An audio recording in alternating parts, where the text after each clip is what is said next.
ভূত চতুর্দশী রাতে কেন জ্বালানো হয় ১৪ প্রদীপ? আজ আমরা জেনে নেব সেই কাহিনী।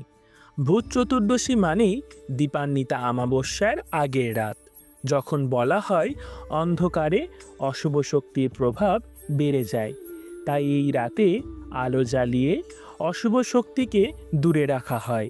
এটাই ১৪ প্রদীপ জ্বালানোর মূল উদ্দেশ্য।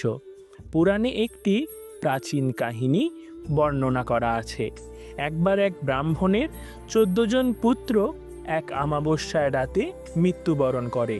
তাদের আত্মারা প্রতি বছর এই দিনে ফিরে আসে আশীর্বাদ ও মুক্তি লাভের আশায়। তাদের আত্মা যেন অন্ধকারে পথ হারিয়ে ফেলে।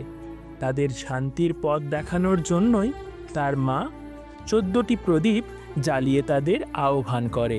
সেই থেকেই বিশ্বাস করে ওঠে, এই রাতে ১৪ প্রদীপ জ্বালালে প্রেতাত্মারা শান্তি পায়, ঘরে থাকে আলো আর শুভ শক্তি।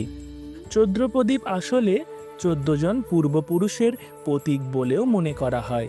এই প্রদীপ জ্বালানোর মাধ্যমে আমরা আমাদের পূর্বপুরুষদের স্মরণ করি, তাদের আশীর্বাদ কামনা করি এবং তাদের প্রতি কৃতজ্ঞতা জানাই। অন্যভাবে বললে, এই আলো হলো আমাদের শিকড়ের প্রতি শ্রদ্ধা।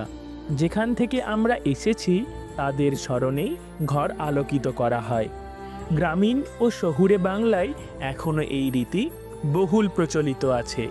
১৪টি প্রদীপ রাখা হয় বাড়ির ১৪টি স্থানে, যেমন ঘরের মূল দরজা, জানলা, রান্নাঘর, শোবার ঘর, পুকুর পাড়, তুলসীতলা, উঠান, গৃহদেবতার আসন, ধানের গোলা, গোয়াল ঘর, বাগান, পিছনের বারান্দা, বাড়ির সিঁড়ি ও ছাদের কোণায়।